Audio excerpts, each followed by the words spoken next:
हमारे मन में गंदे विचार क्यों आते हैं? हम नहीं चाहते पर फिर भी हमारे मन में गंदे विचार आते रहते हैं। लेकिन क्यों मन ही हमारा सबसे बड़ा दोस्त है और मन ही हमारा सबसे बड़ा शत्रु है?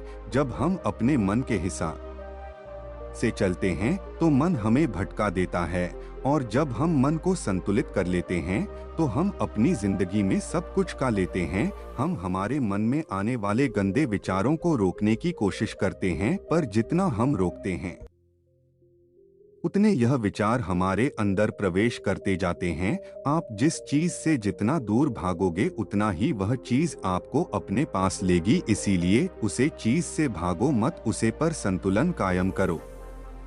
एक बार एक युवक गौतम बुद्ध के पास आया और गौतम बुद्ध से बोला कि ही बुद्ध, मेरे मन में इतने गंदे विचार क्यों आते हैं? मैं नहीं चाहता कि मेरे मन में गंदे विचार आए, पर मेरे मन में हमेशा काम वासना के विचार चलते रहते हैं और मैं इनके के बारे में सोच सोच कर बहुत परेशान हूँ। मेरी ऊर्जा और समय यह सब सोचने में ही नष्ट हो जाता है, और इन सब के विचारों की वजह से मैं कभी भी शांत नहीं रह पाता और मैं हमेशा ही स्त्रियों को देखकर मोहित हो जाता हूँ। अपने आप को रोक ही नहीं पाता। बुद्ध मुस्कुराए और उन्होंने उसे युवक से पूछा, क्या तुम्हें पता है यह काम वासना होती क्या है? फिर लड़के ने उत्तर दिया और कहा, बुद्ध, मैं यह तो नहीं जानता कि काम वासना होती क्या है, पर हाँ, ये जो भी है बहुत बुरी चीज है।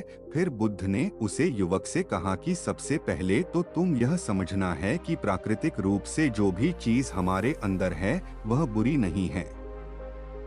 हमारे जीवन में उसकी कुछ ना कुछ जरूरत है। वासना कोई बुरी बात नहीं है, यह तो हमारे मन की एक भावना है जो हमें किसी ना किसी चीज की कमी का एहसास करवाती है, और फिर हम उसे चीज को पाने के लिए उसे चीज की तरफ आकर्षित हो जाते हैं। जैसे अगर तुम्हारे पास धन की कमी है तो तुम में धन पाने की वासना उत्पन्न हो जाएगी। तो वासना कुछ और नहीं, बस एक प्रकार की कमी है जो कि एक प्रकार की जरूरत का एहसास है, और जब ये जरूरत शारीरिक हो तो हम इसे काम वासना का देते हैं। युवक ने गौतम बुद्ध को कहा कि बुद्ध, मुझे काम वासना का मतलब तो समझ में आ गया, पर आप मुझे यह बताइए कि यह हाथी कहाँ से है, कैसे आती है?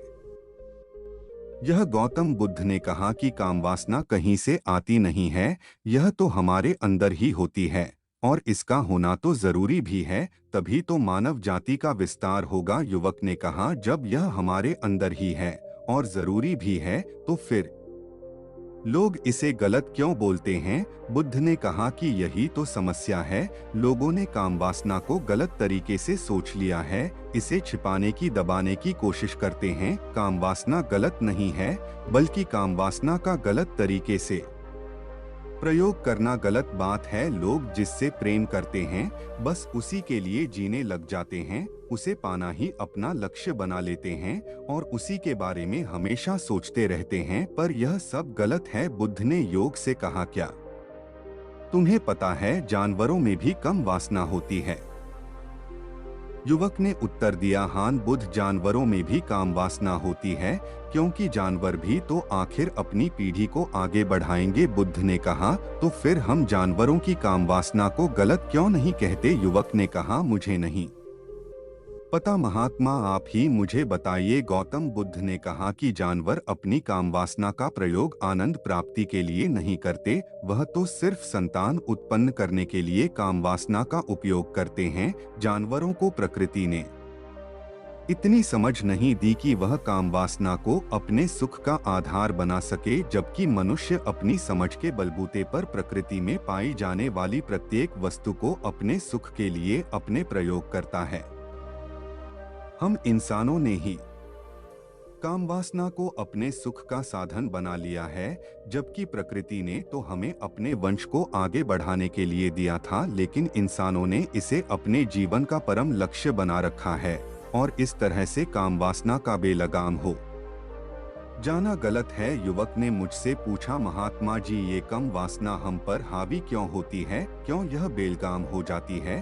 तब गौतम बुद्ध ने कहा कि सुनो, अब जो मैं तुम्हें बताऊंगा उसे तुम ध्यानपूर्वक सुनना। काम वासना का सारा खेल तुम्हें समझ ए जाएगा, तुम्हें तुम्हारे सारे सवालों का जवाब मिल जाएगा, बस तुम्हें ध्यान से सुनकर समझना है।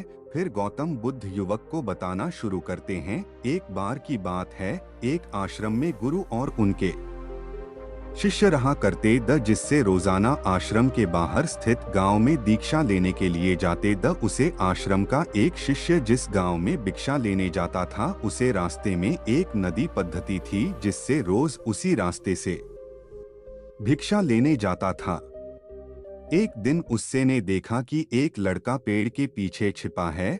वह उस लड़के के पास गया और उससे जाकर बोला, भाई तुम इस पेड़ के पीछे छिपकर क्या देख रहे हो? लड़के ने कहा, अरे तुझे नहीं दिख रहा क्या कि मैं क्या देख रहा हूँ? तब साइज ने नदी की तरफ देखा तो वहाँ पर कुछ लड़कियाँ पानी भर रही थी। वो लड़कियाँ 14-15 साल की होगी। तब से ने उसे लड़के से कहा, अरे भाई वहाँ पर तो लड़कियाँ पानी भर रही हैं, इसमें छिपकर देखने वाली क्या बात है?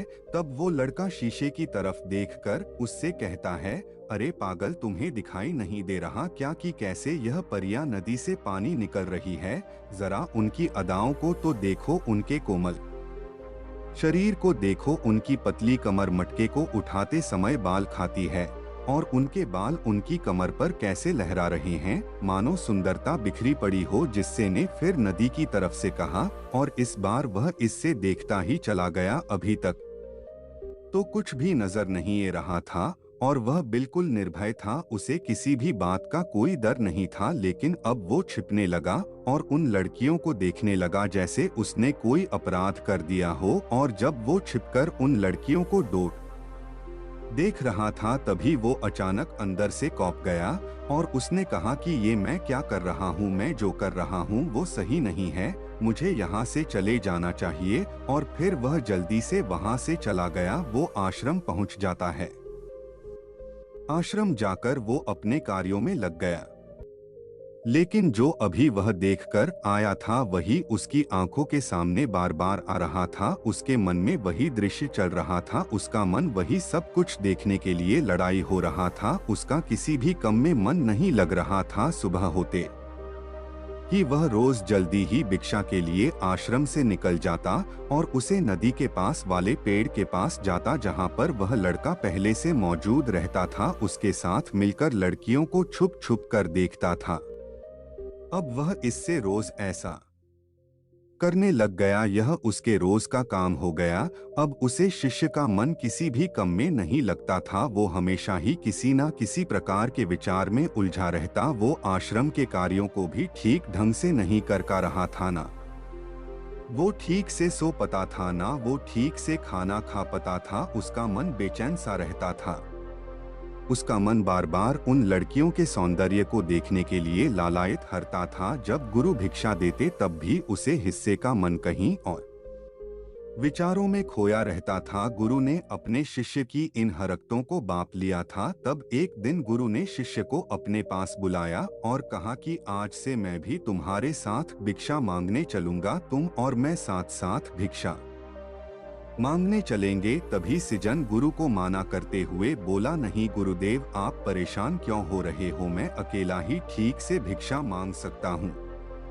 गुरु ने शिष्य से कहा कि ठीक है, तुम अकेले ही भिक्षा मांगने जाओ। जिससे तुरंत वहां से भिक्षा मांगने के लिए निकल गया। हिस्से को जाने के बाद गुरु भी आश्रम से निकल गए और शीशे का पीछा करने लगे कि वो कहाँ जाता है, किस मिलता है। यह सब देखने के लिए उसके पीछे पीछे चलने लगे। थोड़ी दूर जाने के बाद गुरु ने देखा कि उनका शिष्य एक लड़के के साथ एक पेड़ के पीछे अपराधी की तरह छिपा हुआ है और छिपकर कुछ देख रहा था। गुरु भी अपने शिष्य के पीछे जाकर खड़े हो गए कि आखिर उनका शिष्य क्या देख रहा है, जिसे देखने के लिए वो पेड़ के पीछे अपराधियों की तरह छिपा पड़ा है। गुरु ने देखा कि उनका शिष्य पेड़ के पीछे छुपकर लड़कियों को देख रहा था जो कि नदी से पानी भर रही थी। तभी गुरु ने शिष्य को कहा कि तुम क्या देख रहे हो? अपने गुरु की आवाज सुनकर वह इससे घबरा गया और उसके पसीने छूटने लगे। वह थर-थर कांपने लगा जैसे किसी चोर को चोरी करते समय रेंज हाथों पकड़ लिया हो। उसी से की हालत खराब हो गई। वो कुछ भी नहीं बोल का रहा था। दूसरा का जो शिष्य के साथ था वहां से भाग गया, जिससे घबराया हुआ था उसके मुंह से कुछ टूटे फूटे शब्द ही बाहर निकल रहे द वो अपने गुरु से नजर भी नहीं मिला का रहा था। गुरु ने शिष्य की तरफ देखा और कहा कि मेरा शिष्य तो निर्भय था, उसे तो किसी भी चीज का डर नहीं था, लेकिन ये क्या तुम तो डर के मारे कहाँ पर हो। जिससे इन्हें गुरु से कहा कि मुझे माफ कर दो गुरुदेव, मेरा इसमें कोई दोस्त नहीं है।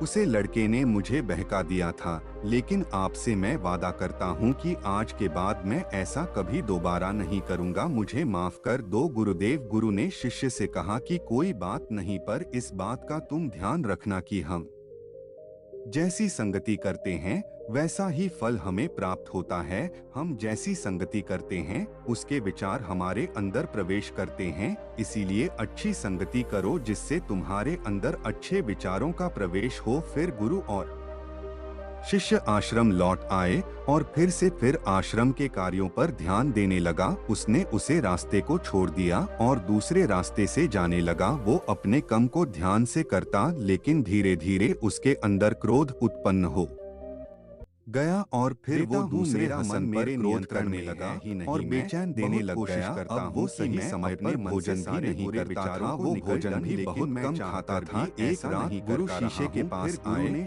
और उसे बोले कि अब तक तुमने कितनी बार साथ। गुरु शिष्य को आश्रम के बगीचे में लेकर गए और किसी से कहा कि देखो यहाँ पर कुछ या बनी हुई है, जिससे नदी का पानी इन पौधों तक आ रहा है और यह पानी एक निरंतर भाव से ए रहा है। क्या तुम इस पानी के बहाव को रोक सकते हो? शिष्य ने कहा कि हाँ गुरुदेव, मैं इस बाहों को रोक सकता हूँ। फिर शिष्य ने मिट्टी उठाकर उसे नाली में दल दी। वो पानी थोड़ी देर के लिए रुक गया और फिर थोड़ी देर बाद उसे रेत के ऊपर से पानी ए गया।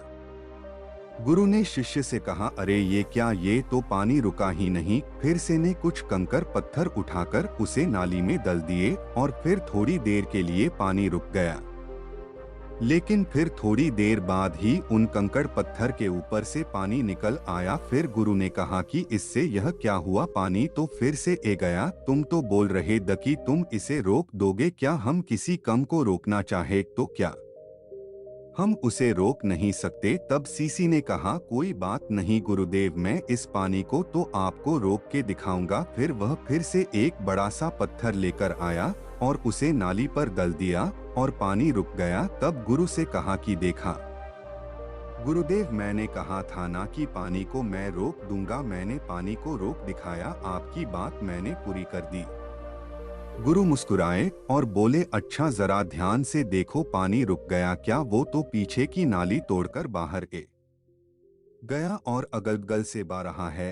और ध्यान से देखो, इस पत्थर की आगे भी ए गया और ये पानी अपना रास्ता बदलकर फिर से आगे की तरफ बह जाएगा। और फिर थोड़ी देर बाद ऐसा ही हुआ। फिर गुरु ने शिष्य को समझाया कि तुम्हारे साथ भी तो ऐसा ही चल रहा है। तुम बार बार प्रयास कर रहे हो, बड़े से बड़ा प्रयास कर रहे हो, पर हर बार तुम्हारा प्रयास टूट रहा है और यह हमेशा टूटता ही रहेगा। तुम कितना भी बड़ा पत्थर रख लो, लेकिन पानी तो अपना रास्ता बना ही लेगा। यह सब देखकर गुरु से कहा कि ही गुरुदेव, क्या कोई तरीका नहीं है जिससे मैं गंदे विचारों से बाहर निकल सकूं? और यह मेरे मन में आई नहीं। गुरु शिष्य को एक नदी के पास ले गए जहां से उसे बगीचे में पानी नहीं आ रहा था। गुरु ने शिष्य से कहा, वो पानी इसी नदी से जा रहा है, अगर हम यहीं से उसे रास्ते को बंद कर दें जहां से पानी बगीचे में जा रहा है, तब क्या हम पानी को रोक नहीं सकते? जिससे ने कहा कि हाँ गुरुदेव, अवश्य ऐसा हो सकता है। मैं इस पानी को यहीं से बंद कर देता हूँ, तब आगे की नाली में पानी जाएगा ही नहीं और फिर बगीचे में पानी जाएगा ही नहीं। फिर से इन्हें नदी से जाने वाले रास्ते को बहुत मेहनत करके पत्थर और मिट्टी डालकर बंद कर दिया और गुरु से कहा कि गुरुदेव, मैंने पानी को बंद कर दिया है, अब यह पानी बगीचे में जाएगा ही नहीं। तब गुरु ने कहा, किसी से अगर पानी बगीचे में नहीं जाएगा तो पेड़ पौधों को पानी कहाँ से मिलेगा? उन पेड़ पौधों को तो पानी की आवश्यकता है और उन पेड़ पौधों में कुछ पेड़ पौधे तो ऐसे हैं जिनको रोज पानी की आवश्यकता है। वह तो मुरझाकर मर ही जाएंगे, उनका क्या होगा, पानी तो हमें खोलना ही होगा। जिससे ने गुरु की बात सुनकर वापस नदी से जाने वाले पानी का रास्ता खोल दिया। तब गुरु ने शिष्य से पूछा, जिससे अगर हम इस नदी के पूरे पानी को बगीचे की तरफ मोड़ दे तो क्या होगा। तब साइन जवाब दिया कि गुरुदेव, वहां पर जितने भी पेड़ पौधे हैं वो गलकर नष्ट हो जाएंगे, वहां पर कुछ नहीं बचेगा। फिर गुरु मुस्कुराए और बोले, तुम इस बात को समझो कि हमें किसी भी चीज को रोकना नहीं है, बस हमें हमेशा संतुलन बनाए रखना है। कम पानी से भी पौधे नष्ट होते हैं और ज्यादा पानी से भी पौधे नष्ट होते हैं। हमारा जीवन संतुलन से ही चलता है। गुरु ने शिष्य से कहा कि अगर मैं तुम्हें कुछ कहूं कि तुम आम के बारे में मत सोचो, तो तुम्हारे मन में सबसे पहले किसका चित्रा आएगा। शीशे ने कहा कि गुरुदेव, मेरे मन में तो पहला चित्रा आम का ही आएगा। गुरु ने कहा कि जब हम गंदे विचारों को जबरदस्ती रोकने का प्रयास करते हैं तो वह और मजबूती के साथ हमारे अंदर प्रवेश करते हैं, हमारे अंदर उठाते हैं। इसीलिए हमें उन्हें कभी भी दबाने की कोशिश नहीं करनी चाहिए। फिर गुरु ने शिष्य को जाते हुए कहा कि हमारे गंदे विचार बुरे लोगों की संगति करने की वजह से भी आते हैं। कई बार क्या होता है कि कामुकता हमारे अंदर होती नहीं है, लेकिन कुछ अश्लील लोगों के साथ रहने की वजह से ये हमारे अंदर हावी हो जाती है। फिर शिष्य ने कहा कि गुरुदेव, आप सही कह रहे हैं, मैं अपने मार्ग से भटक गया था। फिर वो शिष्य उसे रात बहुत ही चैन की नींद सोया। सुबह अपने कार्यों को पूरे मन से किया और फिर सुबह वो भिक्षा लेने के लिए उसी रास्ते से गया जहां वह लड़का आज भी पेड़ के पीछे छुपकर उन लड़कियों को देख रहा था। वो शिष्य नदी पर गया जहां वह लड़कियां पानी भर रही थी। उसने उन लड़कियों से पानी मंगा। उन लड़कियों में से एक लड़की ने उसे पानी पिलाया और उसे सन्यासी शिष्य के चरण छुए। शिष्य ने उसे आशीर्वाद दिया कि तुम्हारा कल्याण हो, जिससे का मन सकारात्मक ऊर्जा से भर गया। उसके चेहरे पर मुस्कान आ गई थी, जैसे कि उसे कुछ खोया हुआ वापस मिल गया हो। वह वापस अपने रास्ते से जाने लगा। तभी पीछे से वह लड़का आ गया जो पेड़ के पीछे छुपा हुआ था। वह शीशे के पास आया और बोला कि क्या बात है, आज तो तुमने नजदीक से दर्शन कर लिए, तुम तो मुझसे भी आगे निकले। तब शिष्य ने कहा कि हम हमेशा दूसरे के दर्शन करने में ही व्यस्त रहते हैं, अपने दर्शन कर ही नहीं पाते। तुम कब तक इस पेड़ के पीछे छुपाते रहोगे। किसी को पसंद कर लो, उससे बोल दो। अगर वो भी तुम्हें पसंद करती है तो शादी कर लो और उससे पहले तुम कुछ बन जाओ। अपने आप को पहचान लो, ऐसे अपना समय बर्बाद मत करो। फिर वह लड़का रोज उससे मिलने लगा और उसे लड़के ने नदी पर जाना छोड़ दिया। और फिर वो लड़का अपने जीवन में कुछ बनने के लिए संघर्ष करने लगा। तो तुमने देखा संगति का असर क्या होता है। अपनी संगति बदलो, अपने विचार बदलो। बुद्ध ने युवक से पूछा कि क्या तुम्हें तुम्हारे सारे सवालों का जवाब मिल गया। तब युवक ने कहा कि हाँ महात्मा जी, आपका बहुत बहुत धन्यवाद। तब गौतम बुद्ध ने युवक से कहा कि जब तुम्हारे मन में गंदे विचार आए तब आप अपने आप को दोषी मत मानो। यह शरीर है और यह सब इसने हजारों वर्षों से सीखा है। एक केवल तुम्हारे सोच लेने से, शपथ लेने से ये टूटने वाला है नहीं, लेकिन तुम्हारे पास वो शक्ति है, वो ऊर्जा है जिसका तुम्हें संतुलन उपयोग करना है। तुम एक जीवित ऊर्जा हो जो कुछ भी अनुभव करने के लिए स्वतंत्र है, जो निर्माण करने के लिए स्वतंत्र है। इसीलिए तुम अपने आप को पहचानो। यह बोलकर गौतम बुद्ध मोहन हो गए और वो युवक वहां से चला गया। दोस्तों, मेरी वीडियो आपको पसंद आए तो वीडियो को लाइक और चैनल को सब्सक्राइब कीजिए।